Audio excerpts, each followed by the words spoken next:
the ocean. When the going gets tough, the tough get going. 10:62 or ABC Riverland for a Monday morning is 9:12.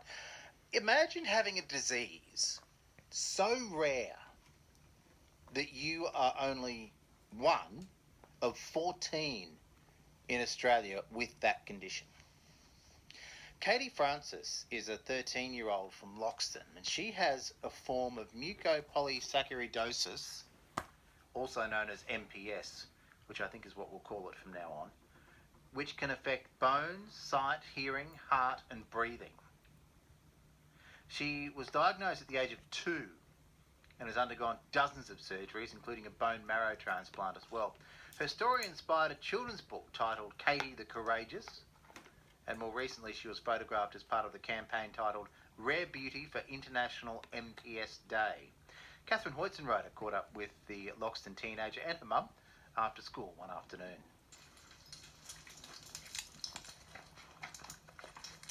Penny, come here. After school, Kaitie Francis likes to relax on the couch with her 2 dogs. She also enjoys dancing, listening to music and playing her iPad. Just a normal teenager. Except Kaitie is also living with an incredibly rare, incurable disease. It is called mucopolysaccharidosis. Mum, Kimberly Murdoch, is used to explaining. Yeah, until you meet someone with the condition or you get a diagnosis for yourself or your child, it's not something that many people have ever heard of. It is exceptionally rare, and being that there are lots of different types, together there are maybe 100 families in Australia across the 7 types, but that includes the related diseases as well. Kaitie told me that she's the shortest in her class, so she's 13 but she's very tiny. What other differences are there for Kaitie? So all MPS is degenerative. None of the types have a cure. There are treatment for some of the types, but not all.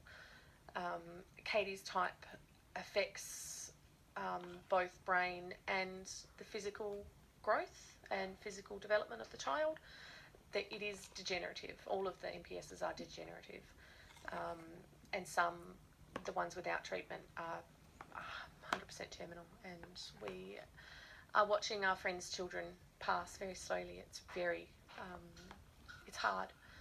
But we are lucky enough that Kaitie's type has a treatment, and she had a bone marrow transplant when she was 2, which made her able to develop or to make some of the missing enzyme herself, which is why her brain, she doesn't have much neurological impairment or a cognitive deficit, because that enzyme is being made in her brain and in her bone marrow.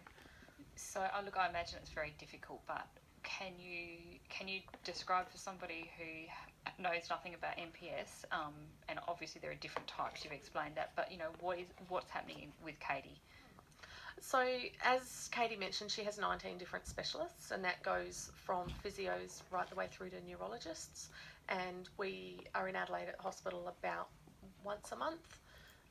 She's had approximately 40 surgeries. So MPS as a whole is, the easiest way to explain it is, you have a house and you never take the rubbish out. So the enzyme she's missing is the thing that takes the rubbish out of the blood. And without that enzyme, the rubbish builds up in the bones and blood and in the brain, and eventually it gets to a point where the body can't function anymore.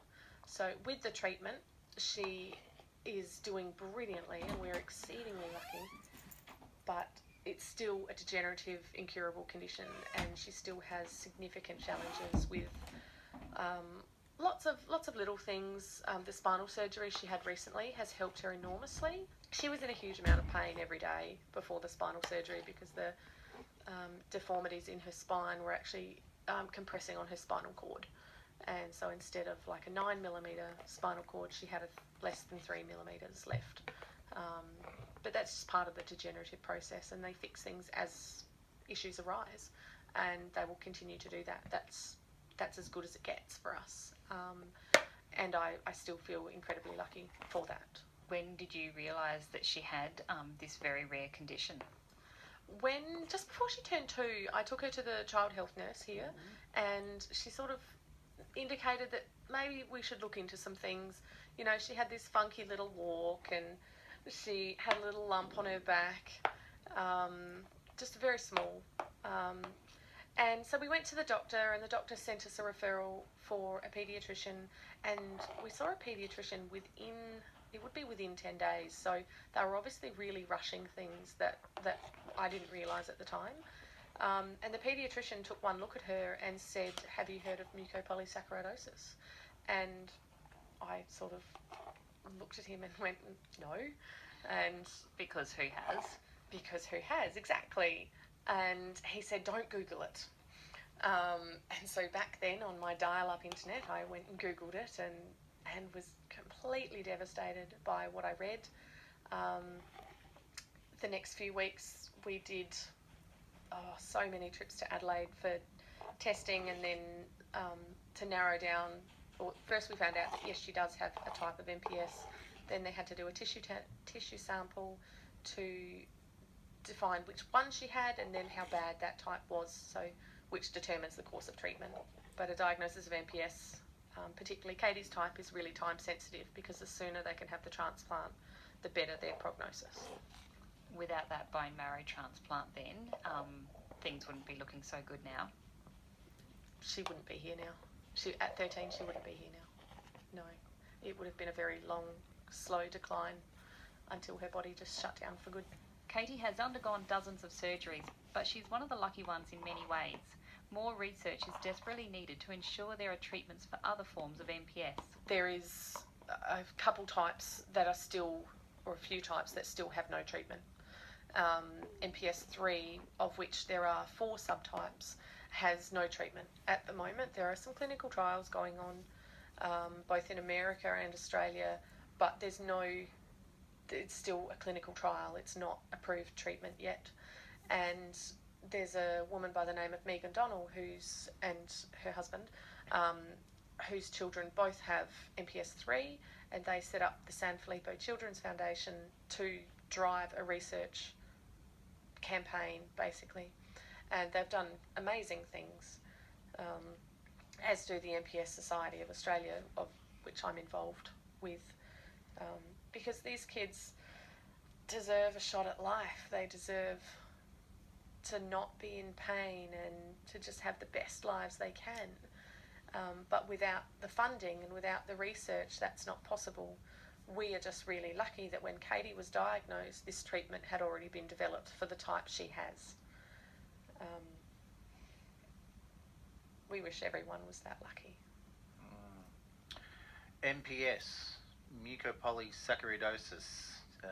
It's so rare. Kaitie Francis, who's a 13-year-old in Loxton, is one of only 14 in Australia with the condition. Just amazing that these things are out there. Sonia